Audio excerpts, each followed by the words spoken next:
Maraming salamat po, Ma'am Tessie. At bigyan naman natin ng opening statement si Attorney Ferdinand Topacio. At handa rin tumulong sa kasong ito. Magandang umaga po sa inyo and thank you for coming. Actually, Hello? the reason why I Bobings. held this press con ay para ipahayag po na ngayong umaga, and I would like to request my aide, si Mr. Bong Teves, na ibigay sa akin yung kopya noong complaint. Bong, Ayun, yan si Bong. Bong. Dalawa po kasi ang issue ngayong araw na ito eh. this is a verified complaint. A copy is right now on its way to the House of Representatives. This is an ethics complaint against Congressman Danilo Ramon S. Fernandez, more popularly known as Dan Fernandez or Attorney Google. Pati ba naman sa ethics complaint? Attorney Ferdi, talagang susundutan mo pa yung Boy Google niya. Siya ako nagpa-uso ng Boy. Hoy, Boy Google! Grabe naman pati siya. All AKA Dan Fernandez, Boy Boldstar, o di naman kaya Boy Google. Dinagdag na lang natin yung Boy Boldstar. Dapat sinama mo na rin dyan. Ito namang si Attorney Ferdi. Dapat Boy Boldstar, sinama mo na dyan. Anyway, this is for certain conduct unbecoming of a member of parliament, unparliamentary conduct. Grabe mga Pilipino, no? Hilig gumawa ng pangalan. Pagka pa naman na ano ka na, nabansagan ka ng Boy Google, pagka tumakbo ka ng congressman ulit, hindi na mawawala sa utak ng ating mga kababayan. Diyan kayo kay Boy Google tayo. Pakinggan natin si Boy Google. Which were committed during the hearings of the Quadcom. Yo. I will just give you the general details anyway. I will be leaving this copy for you, and those who wish for soft copies, I will viber to you later immediately a soft copy. If you recall, noon pong nililitis o dinidinig yung tungkol sa mga pogo, kinatawan ko po roon. Nirepresent ko si Miss Catherine Cassandra Leong.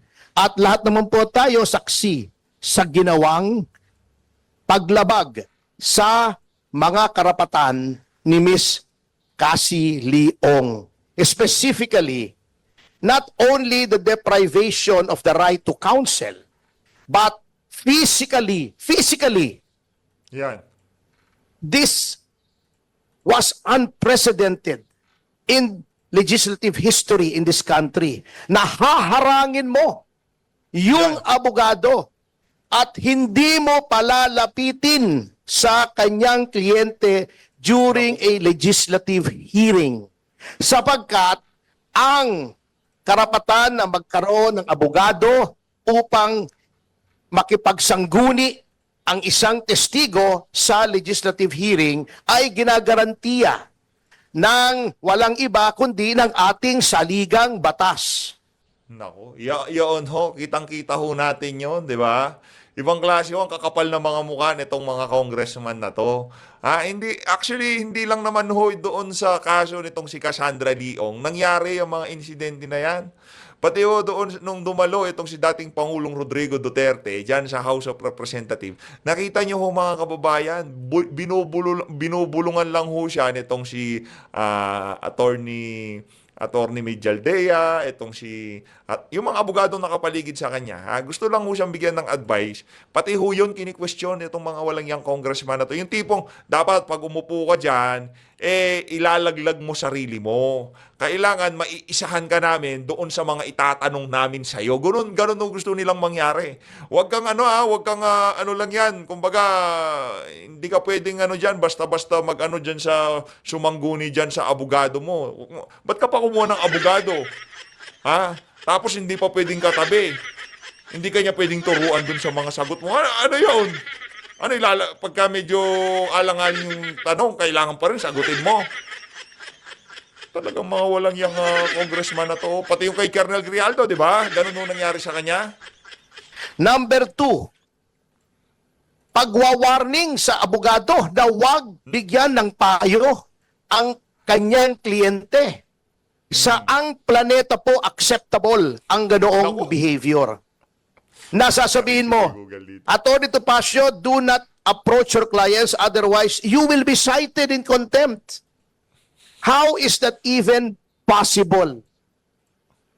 Number 3, yung hindi po pagbigay ng right to remain silent and the right against self-incrimination sa isang testigo. At si Congressman Fernandez, bagamat hindi abogado, hindi ko naman sinasabing kapag hindi ka abogado ay hindi mo na alam ang batas. Ngunit, sinasabi na nga po sa kanila, or dapat, a person who is in the legislature should be charged with knowledge of the law. Because, number 1, they are lawmakers.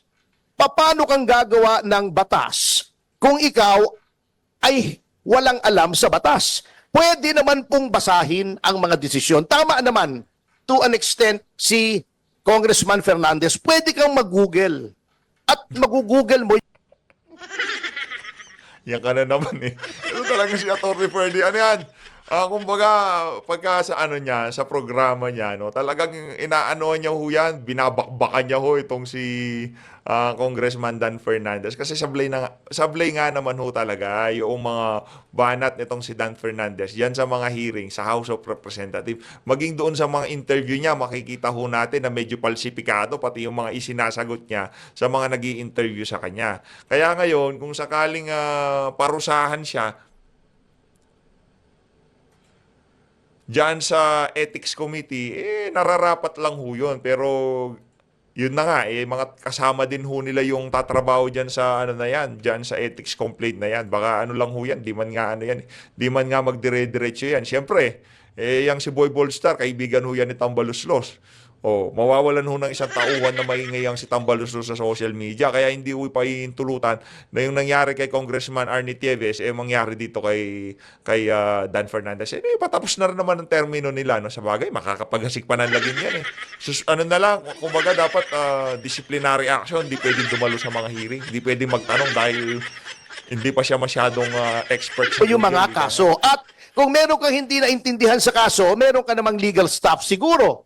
O itanong mo sa kapwa mo, congressman na abogado, ano bang ibig sabihin nito? At pinoint out na nga po sa kanila na sa napakaraming kaso, the right to remain silent and the right against self-incrimination may be invoked not only in criminal proceedings, but in all proceedings. Civil, administrative, legislative. At pinakita na nga po sa kanila ang batas. Pinoint out na nga po sa kanila yung batas. Bakit ayaw pa nilang sundin? problema doon. That is also against the oath that they have taken when they took their oath of office to defend and protect the Constitution and the laws of the Republic of the Philippines and pronouncements of the Supreme Court, according to our civil code, are part of the law of the land. So yan po ang isang violation, ano? Number 2, yun pong the right of a witness to be treated with dignity and with respect. Kapag ikaw ay tinatawag, na violate po yan. Binabastos po nila ang mga witnesses, not only my client, but of course, Totoo ho yan. Nakita ho natin yung mga kabastusan nila na yan. Napakabastos ho nila dyan sa House of Representatives. Maganda na ho kahit na walang mangyari dito sa ethics complaint na to, pero napag-uusapan ho yung mga kabalbalan nila dyan sa mga hearing na yan. Ano na ho kumbaga, masaya na ho tayo dun Kumbaga na-amplify yung hinaing ng ating mga kababayan sa mga kalokohan nitong mga congressman na to sa mga committee hearing dyan sa House of Representatives. Tanggap naman ho natin na hindi naman basta-basta matatanggal o masususpende o kung anong bibigay na penalty dito kay Dan Fernandez kasi nga naman malapit yang kitang baluslos Isa yan sa mga julalay niya, ika nga, no? Tanggap na natin yon pero yung mapag-usapan sa social media kung gaano kababoy itong mga congressman na to. Sapat na ho sa atin yun, kumbaga panalo na tayo. Diyan pa lang sa paghahain ng ethics complaint na yan, kahit di mo mag-prosper yan, kumbaga panalo na ho sa bayan ng Pilipino dito. Kaya naman, palakpakan ho natin itong si Atty. Ferdy Topacio. Palakpakan! ano nyo naman ho mga kababayan, i-like nyo naman tong video kung masaya kayo dyan sa ginawa na yan, itong si Attorney Ferdy. Ay, Course, I have no right to complain on behalf of the other witnesses who are also represented by counsel.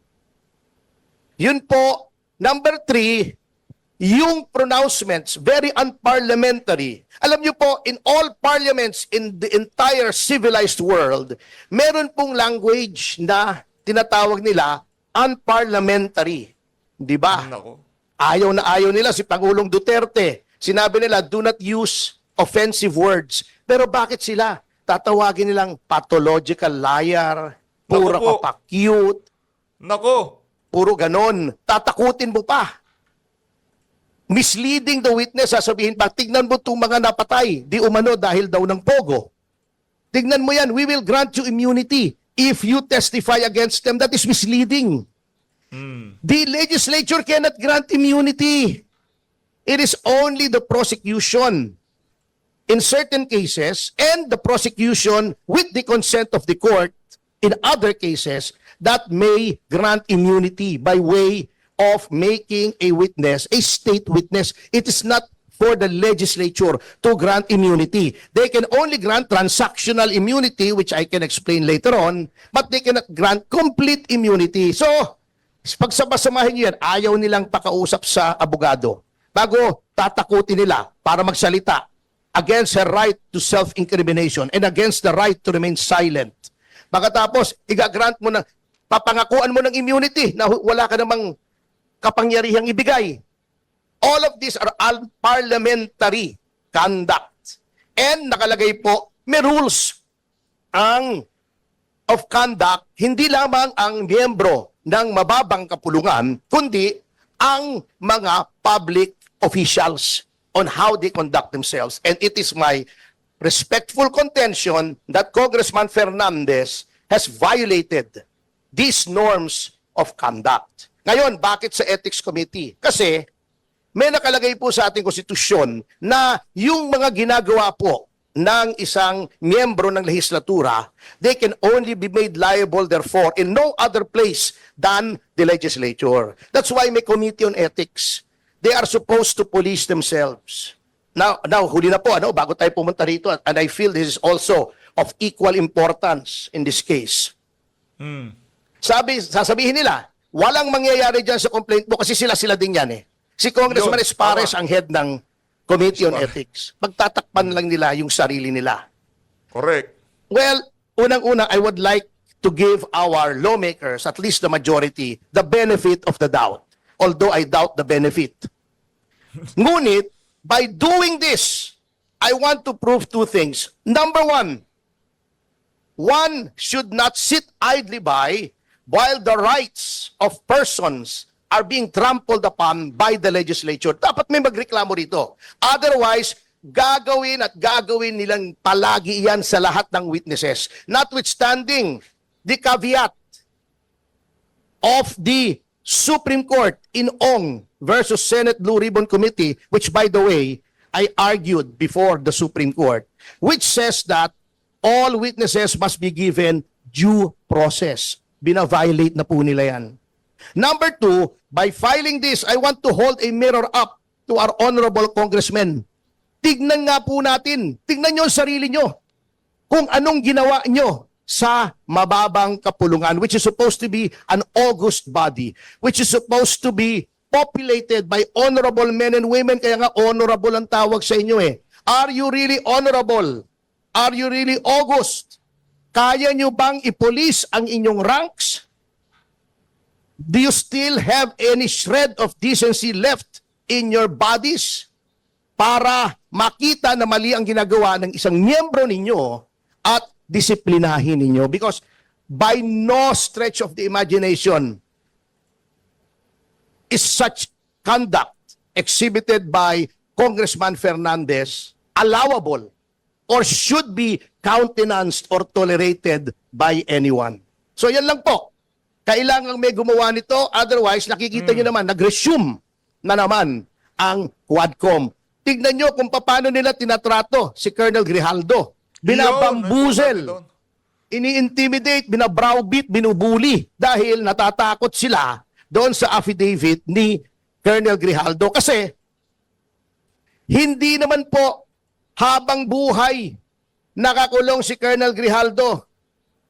Pagka nag-adjourn ang 19th Congress, automatically po lifted na yung detention order ni Colonel Grijaldo. At I'm pretty sure Nakita ho natin kung paano dinuro-duro nitong si ano pangal to? Nitong si Barber sa itong si Colonel Grijaldo. Nakita ho natin kung paano siya tinrato doon sa pinakahuling Tuadcom hearing, di ba? Yung tipong yung hindi na ho sa kapakanan ng sambayanan yung pagkakandak nila ng hearing. Yung tipong para mapadalo ka doon, mapahiya ka. Kasi habang buhay na ho yun eh. Hindi nyo naman matitake down yung mga video nyo na yun. Habang buhay na yung panghihiya sa'yo doon, yung pagsigasigaan nila. Sa bagay, habang buhay na rin makikita ng sambayan ng Pilipino yung mga kahambugan nila dyan sa mga kinakandak nilang hearing na yan dyan sa House of Representatives. Okay din naman, nakikita ng ating mga kababayan kung sa mga susunod na panahon, yung mga constituent nitong mga congressman na to, kagaya ni Dan Fernandez, nasa sa inyo kung iboboto nyo pa yan. Pero base sa ating mga nakikitang kababuyan, kalokohan, pagmamalabis sa kapangyarihan, sa tingin ho natin, wala hong puwang diyan sa House of Representatives yung mga ganyang klaseng congressman. At hindi sila pwedeng tawaging honorable. Honorable, hindi ho sila karapat dapat dahil wala tayong nakikitang honor sa kanilang mga pinagagawa diyan sa House of Representatives. Ni katiting na honor wala ho tayong nakikita. Paano kayo magkaka-honor? Napakaraming issue, napakaraming krimen, napakaraming droga, napakaraming batang nawawala pag natatagpuan, laslas yung tiyan, kulang-kulang yung mga piyesa sa katawan. Quadcom? Hindi nyo iimbestigahan yun? Hindi nyo iimbestigahan nyo pa rin itong buwisit na na issue na ibinabato kay PRRD na wala namang nangyayari. Katagal-tagal na panahon. Di ba? Hindi nyo iimbestigahan yung flood control na gumagasta ang sambayan ng Pilipino na 1 bilyon kada araw. Pero pagka umulan lang ng konti, bumabaha. O yung vice cam, hindi nyo iimbestigahan dahil interes na sambayan ng Pilipino ang nakasalang-alang doon sa pondo na yon na pinirmahan ng mga kasama nyo dyan, rinatipikahan nyo. Hindi nyo ipag-uusapan, kaya digong pa rin pag-uusapan nyo. Mahiya naman ho kayo. Saan ang honor doon sa mga pinagagawa nyo na yon? Yun lang naman ho yung mga kababayan, nasaan ang honor? Kasi pinipilit nating hanapin sa pagkakandak nila ng hearing dyan. Wala tayong nakikita kahit katiting na honor sa mga pinagagawa nila dyan. Kaya mag-ingat ho kayo. Sa mga susunod na panahon, sana dito sa isa na to, wag na hong basta-basta makalimot ang sambayan ng Pilipino sa mga kababuyang pinaggagawa nitong mga congressman na to. Lalo na itong si Dan Fernandez. Naku, ngayon magsasagawa ka pa ng TRICOM hearing para dyan sa mga vlogger na kino-call out yung mga kabubuhan nyo dyan sa House of Representatives. Yari kayo dyan. Baka akala mo, bibida ka dyan. Baka akala mo, pag nakapagpatahimik ka ng 2 o 3 vlogger, takot na sa'yo ang mga nagsasalita sa social media. Mga walang utak. Ang dami mong pwedeng pagdiskitahan, vlogger pa. Ang dami pwedeng pagtripan, vlogger pa. Pwede mong pagtripan yung bycam report. Pwede mong pagtripan itong mga kriminalidad ngayon sa ating bansa. Vlogger talaga, seryoso. Ano bang perwis yung inihatid ng mga vlogger sa sambayan ng Pilipino? Walang fake news na kumakalat. Pagka sinabi nitong si Atty. Ferdy Topacio, tinawag kanyang boy Google at in-amplify namin yun. Walang fake news doon, Brad. Kasi ikaw naman nagsasabi, Google ka ng Google sa hearing walang fake news doon. Pagka sinabi namin bold star ka dati, may fake news ba doon? Dati ka naman talagang bold star. Sinasabi natin magdedemanda yan. At nakita nyo na po sa social media na totoo sinasabi niya. Kinausap talaga niya, may CCTV kung saan pumasok si Abante, si Paduano, si Fernandez at yung abogado ni Colonel Garma. So at least that fact cannot be denied. So yun lang man po to. Now, with the kind permission of Katesi, ito naman po, biglaan lamang. I've known na Mrs. Teresita Angsi for a long time. Pareho kaming victims advocate. 1990s pa po, nandun ako sa Volunteers Against Crime and Corruption. Kayo, tita, di ba may isang grupo rin kayo? Ano ba yung grupo ninyo? Yung For restoration of peace and order. Yun, Movement for Restoration of Peace and Order. Then I'm also the national chairman of the Citizens Crime Watch. We're also an anti-crime watch group. Alam niyo po, nung nababasa ko pa lang ito, hindi pa siya lumalapit sa akin. Nagulat na ako rito sa sinasabing Chinese spy. Alam niyo po, I will make no judgment. Sayaan kong may investigasyon dito. Pero what really offends my sense of justice and decency. Padala yata ni Martin yun, ah. What really offends my sense of justice and decency is that ni wala pang ang paglilitis, kahuhuli lamang, ni wala pang ang preliminary investigation on. Binansagan ng Chinese spy. Bakit ganon? What happened to due process? What happened to the presumption of innocence? What happened to the right to fair trial? Pinrejudice nyo na yung utak ng mga tao. Yan po ang hindi ko maintindihan. Why are certain sectors of government fostering xenophobia? Bakit? Kaaway natin ng China, may pinagtatalunan na teritoryo. Okay, fine. And I would be the last person to say na hindi dapat nating i-claim yung what is rightfully ours. Ngunit, this is not the way to do it. Paring and feathering every Chinese national who goes to the Philippines is not the way to do it. Kita nyo yung Vietnam, may territorial dispute din sila. Nagbarilan pa nga yun yung 1970s. Remember, kung yung mga mahilig sa history. Yung 1970s, noong wala pang North Vietnam, yung North Vietnam, South Vietnam pa, hindi pa unified. At ang South Vietnam ay ally ng Amerika. Nagbarilan na yung Navy ng China and Vietnam. At ito, and as an aside, at that time, the 7th Fleet was stationed off South Vietnam. Humingi ng tulong ang South Vietnamese Navy kasi nadadaig sila ng Chinese Navy. Ayun na nga mga kababayan, no? Yun ho yung pinaka-latest na kaganapan ngayon. Ha? Sinampahan na ho ng ethics complaint itong si Dan Fernandez dahil sa kanyang mga kabalbalan na dyan sa mga hearing sa House of Representatives. Sa totoo lang, hindi lang ho siya dapat sampahan. Lahat ho siya, dapat sana sila. Pero dapat, okay lang naman yan. Sampulan itong si Dan Fernandez. Tapos sisunod itong si Abante, itong si Paduano. Lahat ho sila eh. At talaga yung mga walang yan dapat ho talaga masampahan ho sila ng ethics complaint. Lahat ng mga congressman diyan na dumadalo diyan sa mga diyan sa mga kalokohan diyan sa TWADCOM, Committee on Bad Government, lahat ho sila dapat walang ititira diyan sa mga yan. Dapat lang sa mga tanggalin ng pagka-congressman eh.